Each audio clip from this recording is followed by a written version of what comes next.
continuando en nuestra serie de los Gálatas.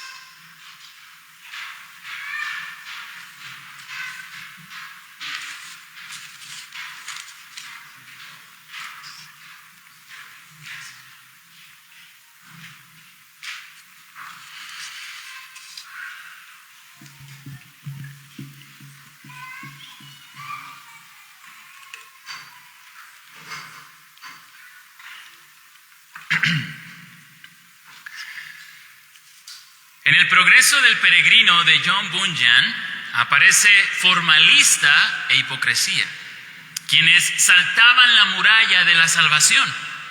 Cristiano les dice a ellos cuando ve que están brincando la muralla, les dice: ¿qué están haciendo? Ellos responden: venimos de la tierra de la vanagloria buscando el camino a la ciudad celestial. ¿Y por qué saltan el muro en lugar de entrar por la puerta estrecha?, les pregunta Cristiano. Esa puerta está muy lejos, dijo formalista.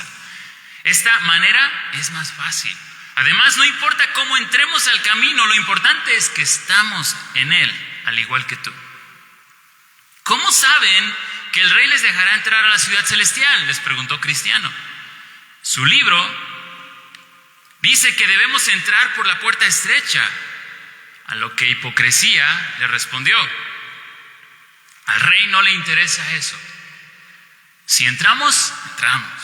Además, las personas lo han hecho así durante muchos años y no hay ningún problema. ¿Pero dónde están sus rollos?, le preguntó también a formalista y a hipocresía. Formalista le dijo: ¿te crees mucho y te crees muy especial porque tienes ese rollito en tu mano? Al rey no le interesan esas cosas tan tontas. Pero Cristiano le respondió: sabes, yo usaba una ropa andrajosa y destinado a la destrucción, pero el rey me salvó y me dio este rollo para recordarme que él me recibirá en su ciudad celestial. Formalista se burló de él y le dijo: puedes guardar tu rollito, yo no tengo ropa andrajosa como tú y no estoy destinado a la destrucción. El rey me dejará entrar cuando se entere de lo bueno que soy. A lo que hipocresía le añadió: estoy seguro de que el rey quedará deslumbrado con nosotros. Ese es el relato de John Bunyan hace varios años, donde en el progreso del peregrino describe la vida del cristiano, pero justamente en este ejemplo donde toma formalista y hipocresía, nos describe muy bien lo que hoy en día pasa muy frecuentemente. Hay muchas personas que tratan de salvarse a sí mismas mediante formas propias para ellos, formas que para ellos tienen sentido, en lugar de escuchar y someterse a Dios, a la Biblia, a lo que Dios dice, al camino que Dios ha provisto. La realidad es que el corazón del hombre lo ha mostrado año tras año que ha pasado hasta este entonces. Es que el corazón del hombre resiste la gracia. Quiere de alguna manera robar algo de crédito. Y es capaz de decir: sí, Cristo. Pero muy en lo sutil, él quiere seguir luchando por conseguir la salvación a través de algo o algún mérito propio. Y lo que hemos visto justamente en Gálatas y el desarrollo de Pablo en esta epístola es que nos quiere dejar muy en claro como fue el problema para ese entonces en esas iglesias, porque vimos que fue escrito en una región de Galacia. Y lo que quiere dejar muy en claro es que se inicia por la fe y se vive por la fe. Y aunque eso parece muy obvio, todavía hay mucho para nosotros que escudriñar en cuanto a qué significa esto. En cómo muchas veces resistimos la gracia más de lo que quizá tú y yo nos damos cuenta. La palabra de Dios es viva y eficaz y más cortante que toda espada de dos filos y penetra los pensamientos, dice la Escritura. La Biblia tiene el poder de ir a lo profundo del corazón. Pero el hombre, nosotros no lo vemos a simple vista. Cambios profundos vienen cuando vemos el problema de raíz. Si en un campo pasamos y quitamos las podamos y quitamos el pasto y quitamos la maleza, pues en un punto quizá va a volver a brotar hasta que vamos arrancando más y más profundo el problema es que vamos a ver resultados realmente profundos. Y la verdad es que todos necesitamos ir a esto, porque todos de alguna manera seguimos luchando, lidiando con nuestra búsqueda de ganar el favor de Dios en vez de aferrarnos a la gracia de Él. El pasaje de hoy está ahí en Gálatas 3, versículos 15 al 20. Y estaremos viendo en estos 6 versículos justamente el tema está resumido en esta frase breve. Bueno, el título del sermón ya lo vieron ahí, el rol de la ley en el Evangelio. Pero ahora estamos justamente resumiendo en esta frase el sentido principal del pasaje. Y dice, porque Dios ha sido fiel a su pacto, tú debes aferrarte a su promesa. Muy sencillo, pero es un buen recordatorio. Y vamos a ver qué significa esto. ¿Qué significa que yo debo de aferrarme a la promesa y no a la ley? Como es lo que vamos a leer ahí. Vamos a Génesis Gálatas 3:15. Dice, hermanos, hablo en términos humanos. Es decir, es como si Pablo dijera, hermanos, permítanme usar una ilustración humana. ¿Qué sigue? Versículo 15. Ahí síganme con su vista en el versículo 15. Un pacto, aunque sea humano, una vez ratificado o sellado, nadie lo invalida ni le añade condiciones. Un pacto, un acuerdo, cuando una vez es sellado, no se puede modificar. Es muy obvio, ¿verdad? Ahora bien, versículo 16, las promesas fueron hechas a Abraham y a su descendencia. No dice, y a las descendencias, como refiriéndose a muchas, sino más bien a una. Y a tu descendencia, es decir, Cristo.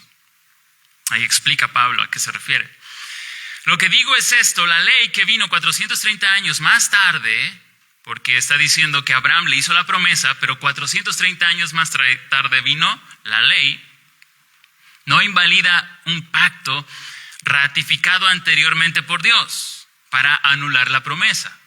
O sea, está explicando claramente que la ley no va a invalidar ese pacto. Porque si la herencia depende de una ley, ya no depende de una promesa, pero Dios se la concedió a Abraham por medio de la promesa. Entonces, ¿para qué fue dada la ley? Fue añadida a causa de las transgresiones hasta que viniera la descendencia a la cual había sido hecha la promesa. ¿Cuál es esa descendencia? Cristo. Ley que fue promulgada mediante ángeles por mano de un mediador. Versículo 20. Ahora bien, un mediador no representa a uno solo, pero Dios es uno solo. El sermón se estará dividido en 2 partes principales. El primero de ellos será versículos 15 al 18, que es el pacto inquebrantable.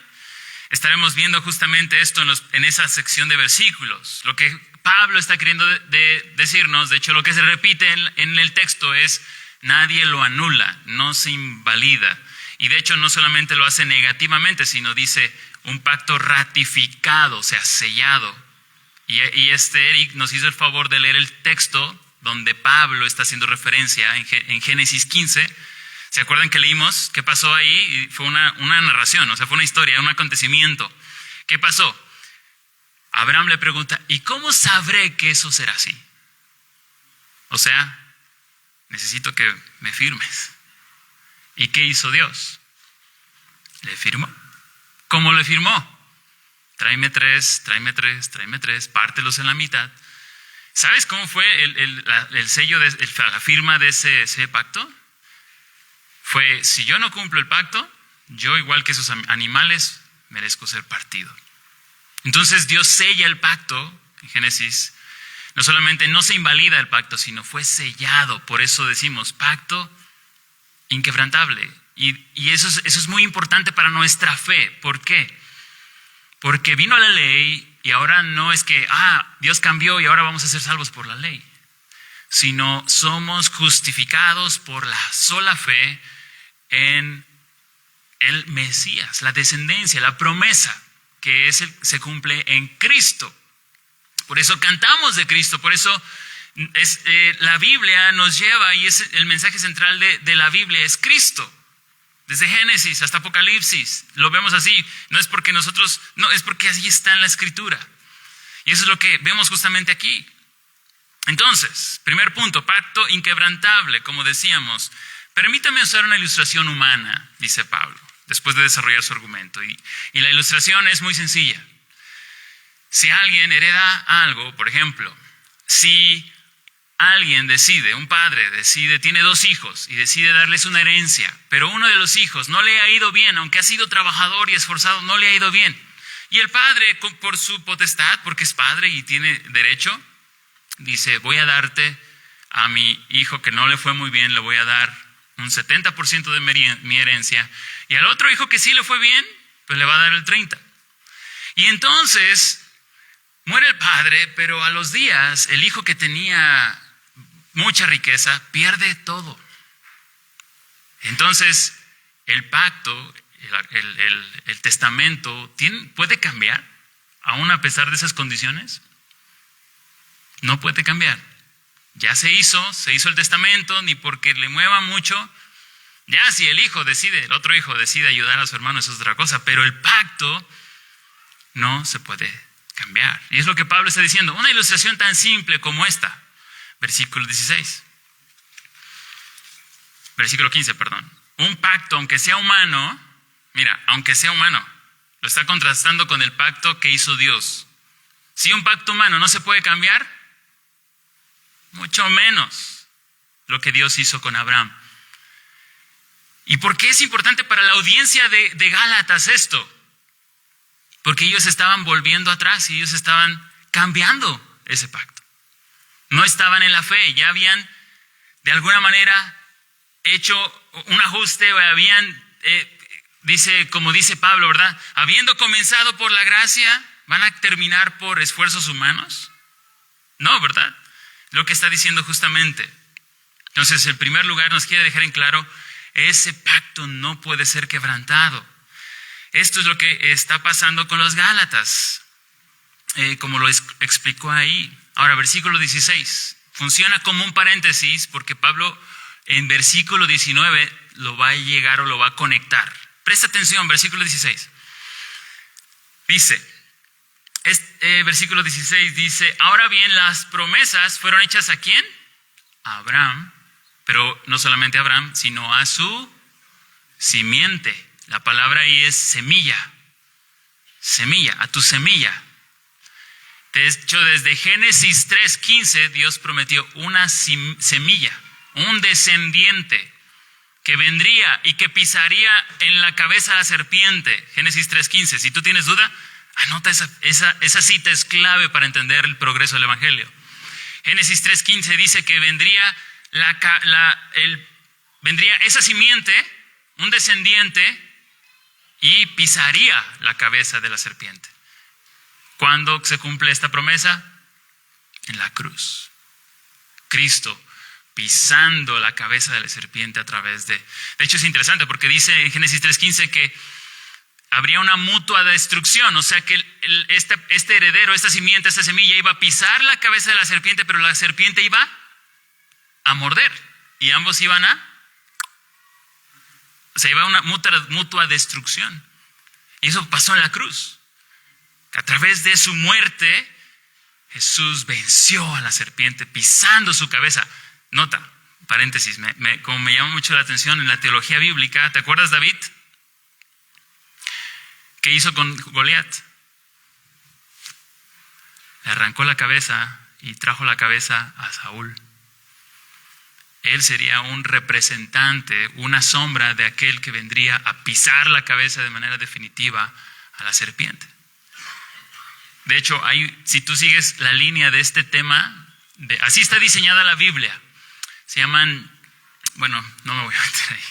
El tiempo es breve y después ya lo estudiamos. Está muy, muy padre, muy interesante. Esa teología bíblica se llama. Pero eso es lo que está anunciando. Vendría esa simiente, esa promesa. Y no está hablando de un pueblo, sino, el pueblo, pero finalmente ¿en quién se culminaría la promesa? Cristo. Pablo lo aclara aquí. ¿Por qué? Porque en el versículo 19 te va a decir eso. Te va a decir, entonces, ¿para qué fue la ley? Fue añadida a causa de las transgresiones hasta que viniera ¿quién?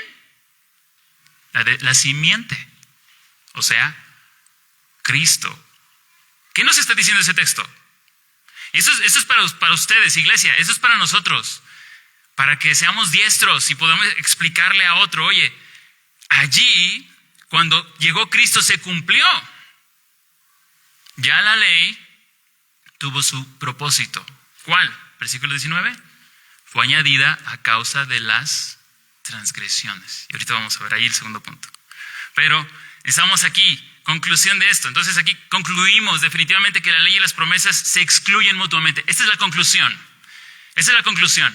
La ley y las promesas son como el agua y el aceite. Se excluyen, no pueden coexistir. O estás en la promesa o estás por obras. Pablo así lo dice categóricamente.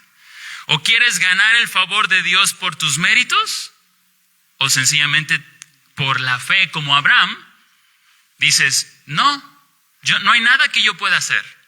No hay nada que yo pueda hacer para ganar el favor de Dios. Cristo ganó todo el favor que era necesario. Él fue su vida perfecta. Su justicia ahora es mía. Entonces, Pablo está estableciendo conceptos fundamentales. La justificación, la redención, la salvación, que es por la fe sola, no por justicia propia. Ahora avanza aclarando la relación entre la ley y el creyente. Eso es lo que pasa aquí. Ya él ha aclarado que solamente es por fe, la justificación, pero ahora va a aclarar justamente que la relación cómo es nuestra relación como creyentes con la ley. Y aquí hay dos opciones. Ya soy creyente y es por la pura gracia, la ley. La guardo aquí en el cajón, ¿verdad? Como la desecho. Pablo dice, espera, hoy vamos a explicar. De hecho, próxima semana va a abundar en el propósito de la ley. ¿Estamos? ¿Estamos juntos? Entonces, primero enfatiza que la ley, lo que la ley no hace. ¿Qué no hace la ley? No invalida la promesa. No hubo un cambio, no fue invalidado el pacto. ¿Sí? Eso es lo primero. Entonces, Pablo refuta que cualquier persona que llegue a esta conclusión de que vino la ley y entonces cambió, eso deséchenlo. No puede ser así. ¿Y cuál es el argumento? Si en un pacto humano no se puede romper, mucho menos un pacto divino. Mira, y de hecho, llegamos al segundo o al inciso B de este punto. La primera parte es que se excluyen, pero el inciso B de este punto es que es un pacto justamente indisoluto que es hermoso porque fue ratificado. O sea, Dios lo selló, le puso su firma y su firma fue, si yo me retracto de este pacto, que yo sea muerto. Y lo asombroso y paradójico es que Él sí murió, pero no porque falló el pacto. Esto es lo paradójico, ¿no? Pero justamente, bueno, no sé si me explico, ahorita lo voy a abundar. Lo que estamos viendo justamente es esto, este principio, ¿verdad? Voy a tratar de hacer este ejemplo. Todos luchamos con seguir buscando el favor de Dios por obras. ¿Has visto a alguien que ha tenido un accidente? Y lo natural para esa persona que tuvo un accidente, podría ser de automovilístico, lo que sea, una tragedia. La lucha para él y para las personas al lado de él va a ser algo, o sea, esa persona es pecadora, ¿verdad? Y seguro su pecado en algún punto le va a llegar a conciencia y va a decir, híjole, pues habrá sido porque no estoy siendo constante con mi lectura. Voy a ser un poquito más claro con el ejemplo. Cuando mi esposa y yo tuvimos un accidente en coche, hace varios años, como 10, veníamos ahí en San Luis de la Paz, veníamos para acá, de hecho, de Monterrey, y veníamos en la noche discutiendo.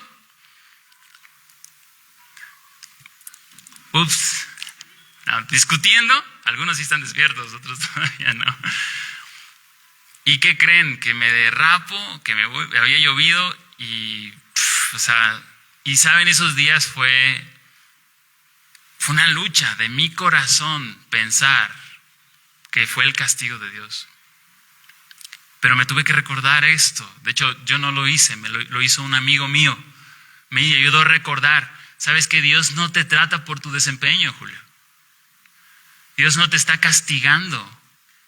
Eso es lo que tenemos que meternos una y otra vez a la cabeza. El pacto, una vez que Dios lo ratificó, Él no lo va a cambiar. Y saben, ese accidente fue una gran bendición que a mi esposa y a mí nos unió y nos acercamos más al Señor. Por el otro lado, cuando nos va muy bien y somos muy prósperos, también podemos luchar ¿con qué? Pues todo va bien porque estoy haciendo las cosas bien. Y sabes que incluso puede ser eso un gran peligro para un creyente. ¿Qué dijo Jesús? Es más fácil que entre un camello en el ojo de una aguja, que un rico entre el reino. ¿Por qué? Porque el amor, no puedes tener dos señores, o es Dios o son las riquezas. Y seguramente la prosperidad también, la comodidad, hermanos, estamos en una era así, muy cómoda. ¿Saben que hoy en día hay cristianos que están sufriendo, no tienen dónde congregarse, donde no tienen, y tienen una pasión por el Señor que nosotros deberíamos envidiar? Esa es la realidad de nuestra debilidad. Yo no estoy diciendo que es malo tener riquezas, ni es malo. No. Lo que estoy diciendo es justamente usando ejemplos para este punto. El punto es que Dios no nos trata ya más por lo que nosotros hagamos. Él nos ama. ¿Cómo? Perfectamente. ¿Y va a cambiar ese amor por nosotros? No, nunca lo hará. Su amor será fiel hasta el fin. Pero eso, cuando vemos esa gracia, no es para abusar de esa gracia, sino, ojo, cuidado, si tú estás abusando de la gracia pensando, pues qué bendición, yo ya no tengo que... Cuidado, porque posiblemente esa gracia realmente no está llegando a tu corazón. Y posiblemente no estás realmente respondiendo a esa gracia. Es lo que Pablo quiere hacer, justamente, llamarnos la atención, procurando nuestra salvación con temor y temblor. Es lo que la Biblia nos insta. Debemos de perseverar una y otra vez hasta el fin. ¿Y qué es lo que debe movernos a la obediencia? Lo leímos la semana pasada. Un amor que viene por el amor que hemos recibido del Señor. La gran paciencia que hemos recibido del Señor. Jovencito que estás aquí, si estás escuchando, no dejes que nada apague esa relación con el Señor, que nada enfríe. Y no solamente los jóvenes, todos los que estamos aquí lucharemos con eso. Lucharemos con esa idea de querer agradar a Dios a través de nuestro desempeño.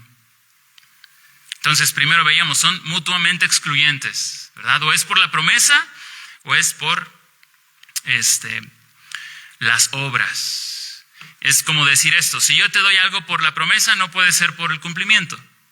Es como, por ejemplo, que te dicen, lo mismo con la herencia.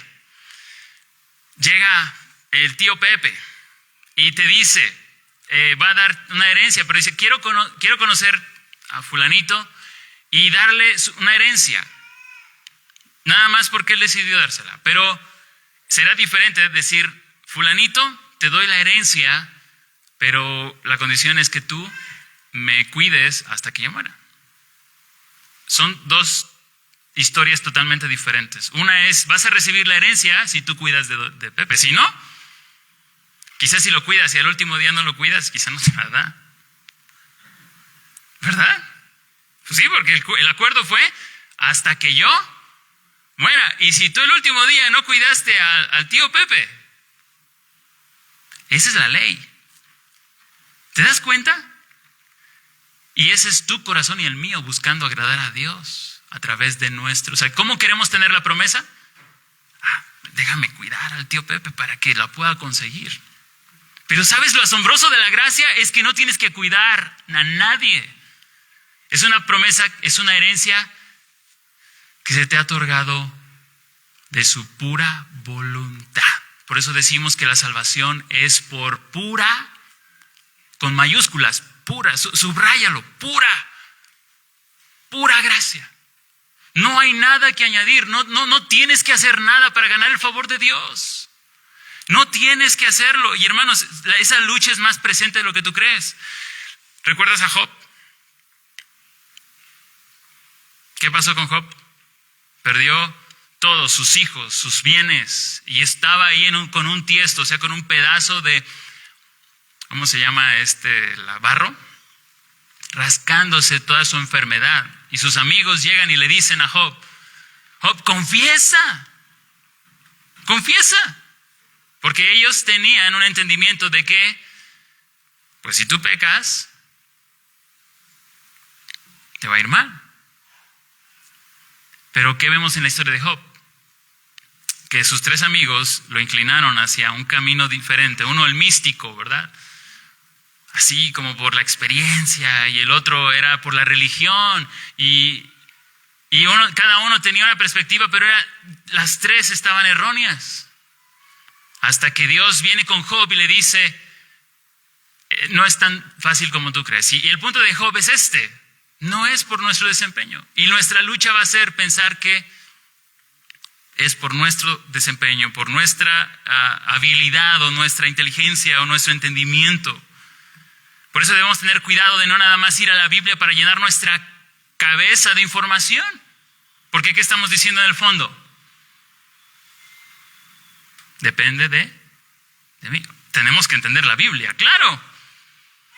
Pero no es solamente lo que nuestra cabeza entiende acerca de Dios, sino lo que la gracia está haciendo en nosotros. Para que la promesa produzca resultado, tiene que ser creída. Es lo que dice. Ahora dijimos y aclaramos la vez pasada que aún la fe no es una condición como dependiendo de nosotros, ¿verdad? Tienes que creer a Dios, pero dice, y esto es lo paradójico del Evangelio, necesitas renunciar a tu búsqueda de ser bueno para ganarte el cielo. Pero no solamente cuando fuimos encontrados por Dios, sino de allí cada día hasta el final. Hasta el final. Como dijimos, es la herencia que recibimos no por la condición de cuidar al tío Pepe, sino es porque se nos ha sido ofrecida de pura gracia por la obra de Cristo. Pero el segundo punto, como dijimos, también era la ratificación. El propósito de esto era este sello del pacto. Y esto es garantía. O sea, lo que está diciendo Dios con esto es, una vez ratificado, o sea, sellado. Así como las cartas del rey en la antigüedad eran puesto un sello. Y si esa carta llegaba con el sello violado, no tenía validez, pero no se podía tocar esa carta. Es el punto de un sello. No puede ser, o sea, no puede nadie revocarlo. ¿Recuerdas la historia de Daniel en el foso de los leones? Ni el mismo rey podía revocar su propia ley. Mucho menos, es lo que está diciendo, mucho menos la promesa de Dios de haber sido justificados y de mantener ese camino de fe por la promesa. Entonces, esa ratificación del pacto es lo que vemos en este segundo punto. Como Pablo nos lleva ahí a Génesis 15, como dijimos hace rato. ¿Cómo puedo saber que lo poseeré? Bueno, pasó. Y prestaste atención ahí en Génesis 15. ¿Quién pasó por en medio de los animales? No fue Abraham. ¿Verdad que no? Fue en forma de fuego y antorcha. Pero luego dice el versículo 8, o nomás, creo que sí es el más adelante, que dice, yo hice el pacto. Hablando Dios de que Él fue quien pasó por en medio de los animales. Confirmando, sellando el pacto. En aquel día, dice el versículo 18, Jehová el Señor hizo pacto con Abraham. O sea, Él pasó ahí en medio de los animales, sellando el pacto. Entonces, lo que estamos justamente viendo en este primer punto es que la bendición de Dios que ha sido prometida a su pueblo es obtenida y es mantenida por medio de la fe, no por la obediencia a la ley. Y no será así. Tengamos esto una y otra vez presente. No es... Doy un ejemplo más sobre esto. Por ejemplo, decimos a veces una aplicación, por ejemplo, aquí tengo una aplicación que nos va a ayudar un poquito en este punto para ver un poquito cómo es que sí lidiamos con esto. Recuerdo un jovencito allá en la escuela donde yo trabajaba que me decía, oiga, profe, pero es que ya entendí el evangelio, yo necesito que me expliquen más de cómo vivir la vida cristiana. Es que siempre es el evangelio, me decía. Honestamente me decía, o sea, ¿por qué otra vez el evangelio? ¿Por qué seguimos hablando del evangelio? Hay que movernos, decía él. Dame cosas prácticas para vivir la vida cristiana. Y no es que está mal las cosas prácticas, pero lo mal está en quedarte con las puras cosas prácticas y abandonar la fuente de donde van a venir toda esa práctica. Era lo que estaba pasando con este joven. Yo ya entendí el evangelio, ahora necesito que me digan cómo vivir la vida cristiana. Eso es un engaño, que justamente este texto está tratando de hacernos claro que no puede ser por ahí. ¿Necesito consejos prácticos para la vida cristiana? Sí. Pero ten cuidado, porque tienes que dejar de pasar de ser alguien que nada más tiene conceptos prácticos de cómo vivir la vida cristiana. Tienes que moverte, tienes que avanzar en la vida cristiana, ya no por tus esfuerzos ni por esos consejos y tips de la vida, sino ahora avanzamos porque hay un principio regulador del evangelio. Voy aquí a dar un ejemplo. Como yo, en esta semana, ¿tuviste alguna situación con alguien? ¿Algún altercadillo por ahí? ¿O algún problemilla chiquitillo? No, ¿verdad? Que sí. No es común los problemas. No, ¿verdad? Pues, ¿cómo atendiste esa situación? Quizá hay una situación, pudiera ser más fuerte con alguien. ¿Cómo la atendiste? Solo con el punto práctico de, ya sé, a ver, tengo que aprender, ya llevo mucho tiempo en la vida cristiana, y a ver, ¿cuántas veces te ha dicho Fer que no hagas esto? A ver, ¿verdad? ¿O cuántas veces te ha dicho, no sé, alguien más, ¿verdad? Sergio, quien sea, o el amigo, y seguimos queriendo avanzar por medio de tips. ¿Cómo lidiaste con ese problemilla? ¿Fuiste al evangelio? ¿Cómo sería haber ido al evangelio? Recordarme, con Cristo estoy crucificado.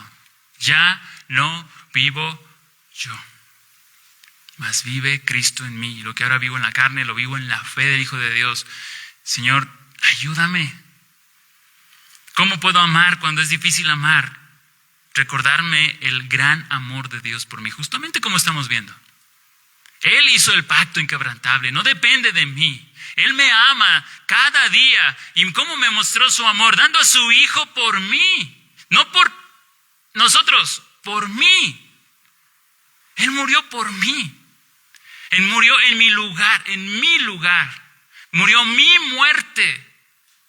Mi vida está escondida en Cristo porque Él tomó eso que yo merecía. No solamente el castigo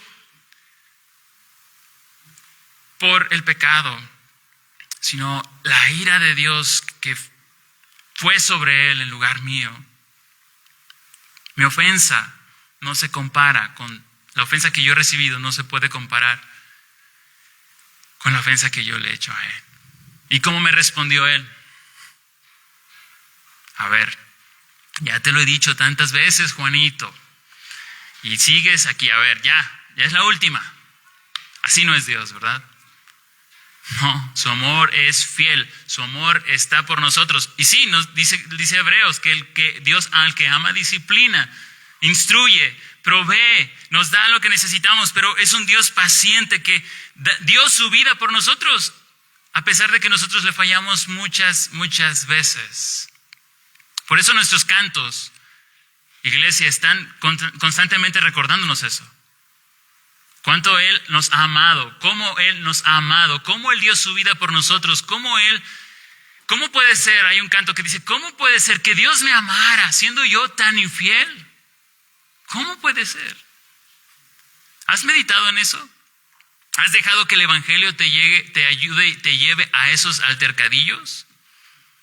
¿Cómo los tratas? ¿Solamente con disciplina, rigor, dureza, o corriendo a la cruz diciéndole, Señor, necesito que tú me salves nuevamente de mi resistencia? Yo sé que, y justamente vamos a ver unos textos que nos dice, ayúdame a creer lo que tu palabra dice, que ahora la ley se puede cumplir en mí por lo que el Espíritu Santo puede hacer en mí. Y nos movemos al segundo punto. ¿Para qué la ley? ¿Para qué la ley? Versículos 19 al 20. ¿Qué dice el versículo 19 y el 20? Está muy obvio ahí. Entonces, Aquí Pablo usa la dialéctica. ¿Qué es la dialéctica?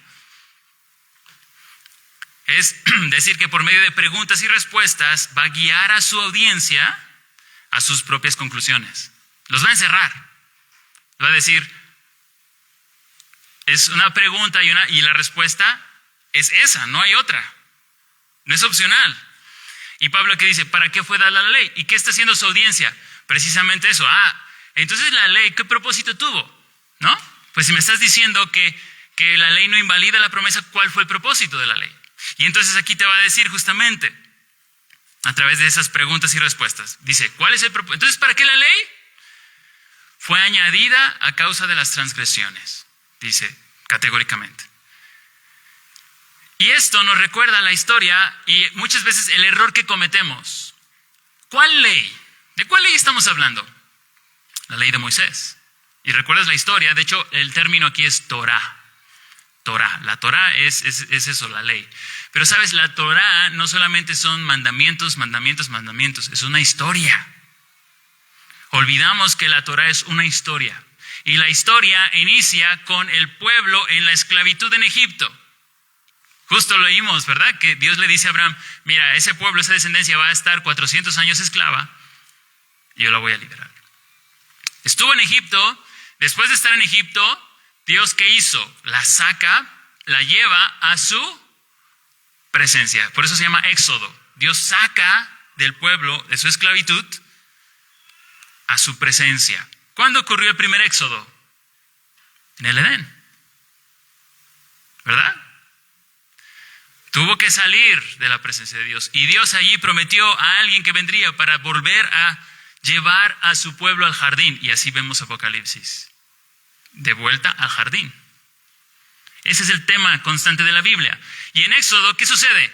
Dios los lleva a su presencia, llegan al monte, están en el monte y dice, bueno, ahora yo me voy a revelar a ustedes. Y el pueblo empieza, imagínense la escena, ¿verdad? Y estuve leyendo justamente lo que pasaba. Están en el monte y está temblando y está todo el estruendo y todo el pueblo así. De verdad. Literalmente, va Moisés y entonces dice el pueblo, ve tú y tú háblanos. Tenían un pavor de acercarse a Dios. Y entonces, ¿qué pasa? En el momento Dios les da la ley y les da sus mandamientos, pero el pueblo, capítulo 32, ¿qué hace? Ven que Moisés no baja y agarran a Aarón y le dicen, oye, pues haznos dioses. Ya, creo que Moisés ya no llegó. Y entonces agarran un becerro de oro como habían visto en Egipto y dicen, Israel, estos son tus dioses que te sacaron de la tierra de Egipto. ¿Y qué sucede? Dios le dice a Moisés, baja, porque el pueblo, una bofetada con guante blanco, habiendo visto la gran salvación de Dios, el gran poder de Dios, ahora estos, y entonces hay más ley. Viene otra transgresión, se rebelan, y otra vez, más leyes. Y viene otra desobediencia y otra más, y más. ¿Hasta qué punto? De hecho, la historia no nada más es la Torá. Vemos en Deuteronomio cómo Moisés ya muere la generación en el desierto y les dice, si quieren, obedezcan al Señor. Obedezcan al Señor, no hagan lo mismo que sus padres. Y les dice a Moisés, pero no lo van a poder hacer. Necesitan un nuevo corazón. Ese es el punto. Ese es lo que perdieron los israelitas y lo que muchas veces tendemos a perder. El punto de la ley era hacernos ver nuestra incapacidad. La dureza del corazón. ¿Recuerdas a los fariseos? ¿Verdad? Justos. Por eso Jesús les dijo, ustedes, los sanos, no tienen necesidad de médico. Porque ustedes se ven sanos. ¿Pero estaban sanos? No. Mas los que vieron que no podían cumplir la ley, los que realmente vieron el propósito de la ley, decían, ay Señor, no puedo, por más que intento, no puedo, yo necesito un corazón nuevo. Vamos a ver unos textos, miren cómo lo dice la Escritura. Además del Señor tu Dios, ¿me ayudan para poder tomar un poquito de agua y avanzar? ¿Sí? Es el Señor tu Dios.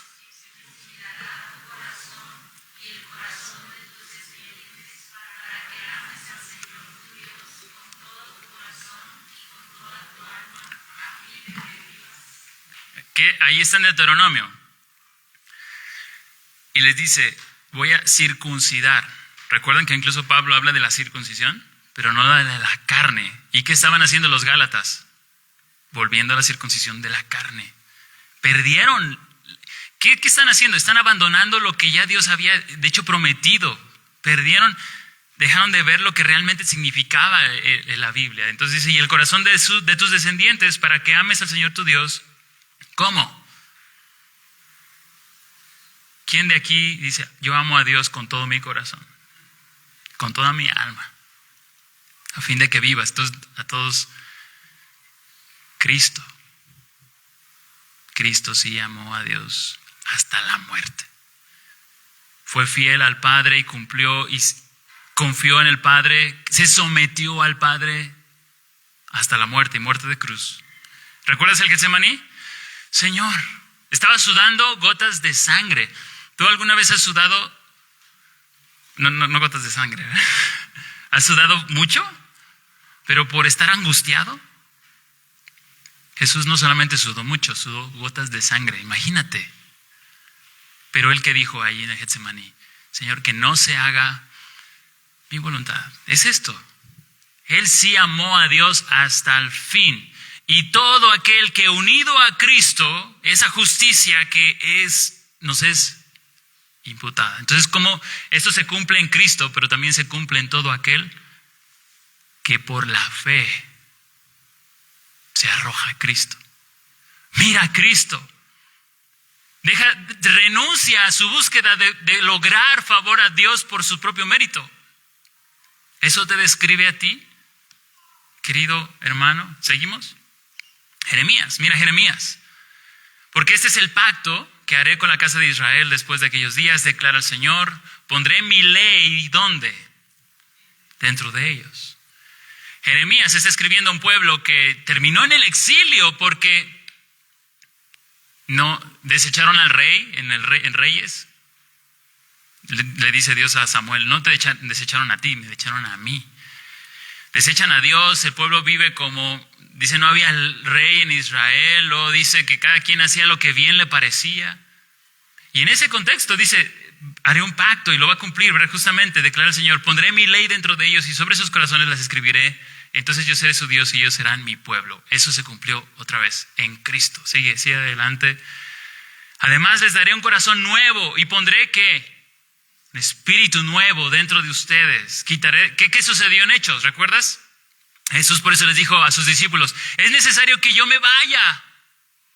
¿Por qué? Porque para que venga el Consolador, el Espíritu Santo, para que moren ustedes, para que puedan cumplir la ley. Dice, quitaré de su carne el corazón de piedra y les daré un corazón de carne. ¿Por qué para qué la ley? Fue añadida por las transgresiones. Para que viéramos esta promesa, que el hombre no puede por sus propias fuerzas. No hay nadie que pueda conseguir. Eso es lo que nos está mostrando la ley y tiene ese propósito, traer un peso de decir, Señor, no puedo. Un ejemplo, padres que tienen hijos pequeños. ¿Cómo ves a tu hijo pequeño? Aún ese bebé hermoso que tú lo ves ahí. Es un gran angelito, pues sí, pero también tiene un corazón de piedra. Yo les digo a mis hijos una y otra vez, sabes que tú no puedes obedecer. Tú necesitas un nuevo corazón. Mi hijo, por más que, si yo le doy bien duro, yo creo que sí puedo hacer un soldado, así derecho y recto y firme, si se sienta y se para y hace todo lo que yo digo. Si yo soy duro y soy como un general, lo hemos visto, ¿verdad? Pero eso no es lo que Dios quiere de nosotros padres. Quiere que pastoremos su corazón. No solamente a los pequeñitos, a los grandes, a los demás. Que el padre, el esposo, pastoree el corazón de su esposa. Y juntos pastoreen el corazón de sus hijos. Comercial. Pausa comercial. Hay un libro muy bueno que se llama ¿Cómo pastorear el corazón de tu hijo? Cómpralo. Será un muy buen tip. Pero es lo que estamos viendo justamente. Estamos acabando. Es lo que el propósito de la ley es ver nuestra incapacidad. No podemos. Sí, es bueno que tengamos disciplina, que busquemos tener claro hacia dónde vamos, cómo lo vamos a hacer, pero eso tiene que venir en conjunto, y eso lo va a explicar Gálatas justamente en el poder del Espíritu. En este cumplimiento que va a dar un nuevo corazón y va a poner un espíritu dentro de ellos, quitará el su carne en corazón de piedra, o sea, les va a reemplazar el corazón. Y pondré dentro de ustedes mi espíritu y haré que anden en mis estatutos y cumplan cuidadosamente mis ordenanzas. ¿Quiénes hoy cumplen la ley de Dios de veras? Pues todos aquellos que han recibido el Espíritu de Dios. ¿Lo hacen perfectamente? No, pero sí progresivamente. Y no como muchas veces se nos ha dicho religiosamente, en lo externo, ¿verdad? Ese es el énfasis del legalismo, cuidar el vaso. Por fuera se ve bien, pero por dentro, eso es lo que la palabra de Dios nos dice. Uno más, creo. No, hay dos más del Nuevo Testamento. Pues es judío el que lo es. Es un muy buen versículo para que lo tengamos ahí. ¿Quién es el judío de Dios? ¿Quién es el Israel de Dios? El que lo es, que el que ha sido circuncidado de su corazón. Por el Espíritu, no por la letra, o sea, la ley. La alabanza del cual no procede de los hombres, sino de Dios. ¿Te das cuenta? A ver, esa frase, la alabanza de la cual no procede de los hombres, ¿qué significa? Nosotros no decimos, yo soy un buen cristiano porque mira qué bueno he sido, ¿no? Porque, como dice Pablo, por la gracia de Dios soy lo que soy, y su gracia no ha sido en vano para conmigo. Pablo en todo momento decía, no soy yo, sino es la gracia de Dios en mí. Eso es lo que pasa. ¿Quién hace posible? Su Espíritu Santo. ¿Quién hace que yo obedezca? O sea, cuando te feliciten por lo bueno que estás haciendo, recuérdate eso. Ha sido la gracia de Dios en mí. Ha sido Dios en mí. Y uno más último. Lo leemos juntos para estar terminando. Él nos salvó, no por obras de justicia que nosotros hubiéramos hecho,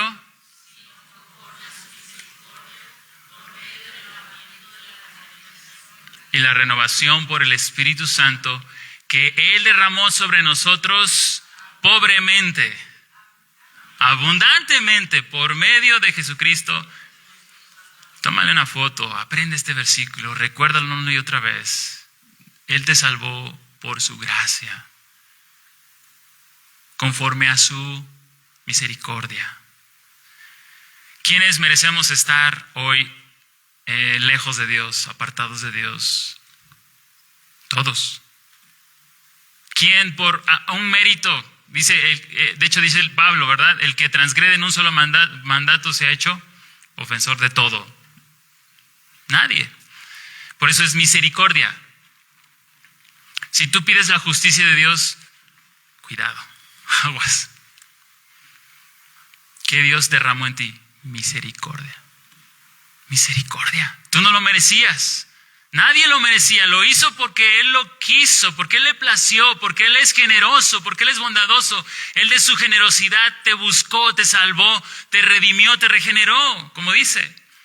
Por medio del lavamiento de la regeneración y la renovación por el Espíritu Santo que Él derramó abundantemente sobre nosotros. Pero no nada más hasta ahí. Hay una persona y la persona clave es Cristo. Entonces, hermanos, querida iglesia, Dios nos llama a vivir nuestras vidas aferrándonos a Cristo. ¿Cuándo? Todos los días. A su obra, su persona, cada día vivamos renunciando a todo impulso de nuestro corazón de ganar el favor de Dios por medio de nuestros esfuerzos y corramos a Cristo. ¿Recuerdas el Sermón del Monte? Bienaventurados los pobres. Los que dicen, Señor, estoy en bancarrota, yo necesito tu gracia una vez más. Por eso dice, ¿verdad? Sus misericordias son nuevas cada mañana. Cada mañana son nuevas, son frescas en ti. Y si tú en el día de mañana no estás viviendo conforme a esa misericordia, no es porque sus misericordias no sean nuevas cada mañana, sino porque tú no estás mirando la cruz, estás mirando otra cosa. Hermano, termino con 1 Corintios 1:18. Porque la palabra de la cruz es necedad para los que se pierden, pero para nosotros, los salvos, es poder de Dios.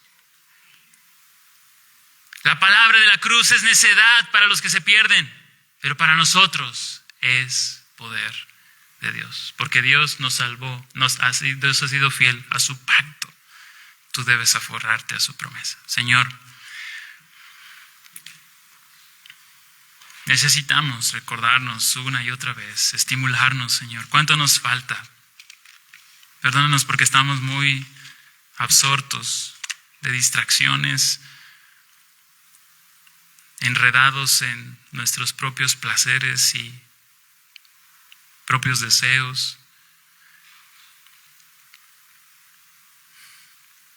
Como vimos, la puerta estrecha nos recuerda a la cruz. Allí en esa cruz encontramos alivio a nuestra alma, perdón. Ayúdanos a no olvidar esa cruz. Ayúdanos a correr más pronto a esa cruz. Ayúdanos a tratar nuestros pleitos, nuestros pecados, nuestros egoísmos más rápido corriendo a la cruz. Y sí, entendiendo principios que serán buenos, pero tengamos cuidado, Señor, de no descuidar lo más importante, el ingrediente, como acabamos de leer, donde hay poder, verdadero poder en la cruz de Jesús. Ayúdanos, Señor, es nuestra oración humilde en esta tarde. Como iglesia venimos a ti. Ayúdanos. Así en oración, sencillamente quiero que tomes unos minutos, un minuto, no más de un minuto, sencillamente para ir a Dios, responder a la palabra que ha sido expuesta en estos versículos para todos nosotros.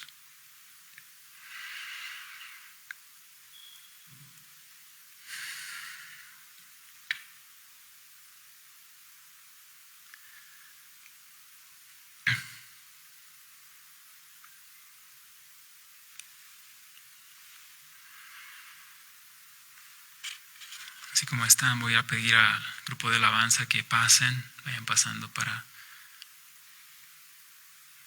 cantar este último canto mientras estamos orando.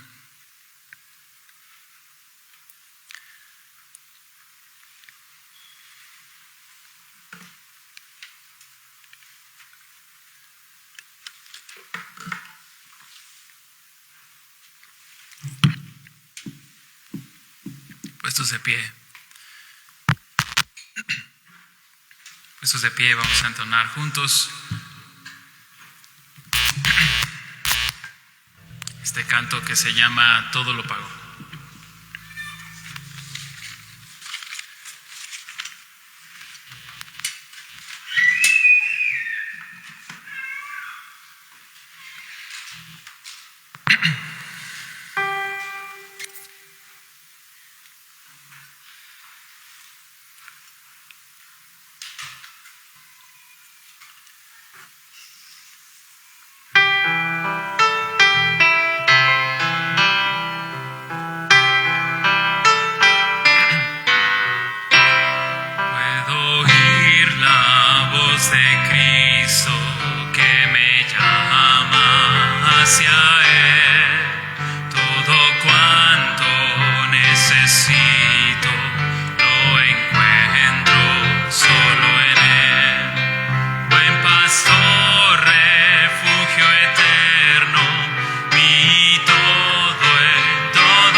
por mí murió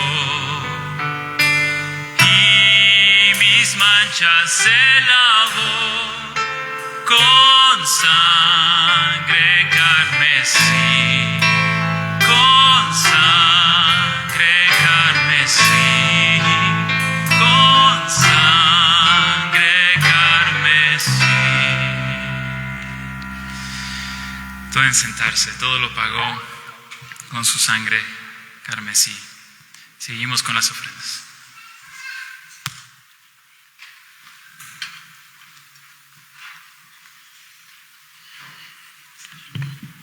Pues gracias a Dios por el mensaje que acabamos de escuchar, donde Dios realmente nos invita, pues sí, como siempre, ¿verdad?, a meditar en nuestros caminos y bueno, pues cuál es el propósito de nuestra vida, ¿verdad? Entonces, quienes traigan sus Biblias, si quieren abrirlo en 2 de Corintios, en el capítulo 4, y en el versículo 18, que realmente aquí en este pasaje, pues aquí Pablo está citando un poco del Antiguo Testamento. Se los voy a leer. 2 de Corintios 4, 18, dice así: no mirando nosotros las cosas que se ven, sino las cosas que no se ven. Pues las cosas que se ven, dice, son temporales, pero las que no se ven son eternas. Entonces, pues aquí Dios nuevamente recordándonos por qué es lo que debemos de vivir. Realmente, nuestra ofrenda también, que es parte de, pues sí, de lo que se ve, ¿verdad? Y con lo que compramos, pues todo lo que se ve. Pues realmente Dios nos invita a tener siempre la vista puesta en la eternidad, puesto no en este mundo, ¿verdad?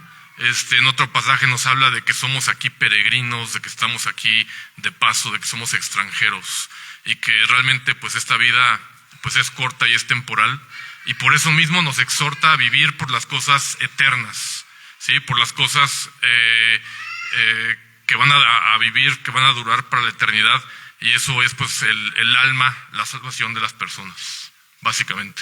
Entonces, la invitación es a vivir de esta manera, a meditar en que cada día pues podamos pues no mirar todo lo que está en este mundo, no dejarnos ahora sí que influenciar por todo lo que hay en este mundo, que yo sé que es difícil porque estamos aquí trabajando, estamos aquí estudiando, estamos aquí con nuestra familia, estamos aquí con nuestros hijos, y es difícil, ¿verdad?, no vivir así, pero sin embargo pues Dios nos hace esa invitación. En esta semana leí un versículo que me recordaba precisamente esto, y dice así, ahí en el libro de Eclesiastés, dice: más vale un puño lleno con descanso, dice, que ambos puños llenos con trabajo y aflicción de espíritu. Yo meditaba y decía, bueno, la aflicción de espíritu lo toca mucho, ¿verdad?, en el libro de Eclesiastés, y yo lo relacioné, dije, en este 2025, esa aflicción de espíritu tal vez pueda ser el tan sonado estrés. Ya saben que nos acompaña en todos los días de nuestra vida, ¿verdad? Y siempre está ahí ese estrés. Entonces nos recuerda a Dios y nos dice: más vale un puño lleno con descanso que ambos puños llenos con trabajo y aflicción de espíritu. Y nuevamente haciéndonos esa invitación a vivir pues no con esos afanes y no con esa vista puesta en este mundo, sino realmente poner la vista, como dice el versículo pasado, en la eternidad. Entonces los invito a que meditemos en esto y bueno, pues a orar en este sentido. Así que vamos a orar por la ofrenda. Padre, pues gracias porque tu palabra es poderosa, Señor, porque tu palabra es sabia y es lo que necesitamos. Te pedimos, Padre, pues que tú pues sigas obrando en el corazón de cada uno de nosotros, Señor, que sigas obrando en la vida de nuestros pastores, en sus familias, que los sigas guiando, Padre, pues a dar pasos pues de fe. Y así mismo, Padre, pues a nosotros también ayúdanos, Señor, a vivir cada día más cerca de ti.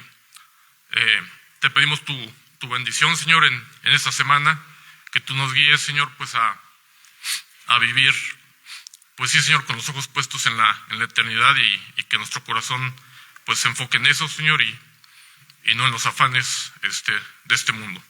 Ayúdanos a vivir sabiamente, Señor, a compartir pues de lo mucho que tú nos has dado, sobre todo, Padre, pues espiritualmente y interiormente. Te lo pedimos, Padre, en nombre de Cristo Jesús. Amén. Bueno, vamos a continuar ahora con lo que es la reunión. Como saben, allá atrás está el cofre, igual de las ofrendas, para que por ahí puedan ofrendar lo que Dios ponga en su corazón. Muy bien, hemos estado sentados un buen ratito.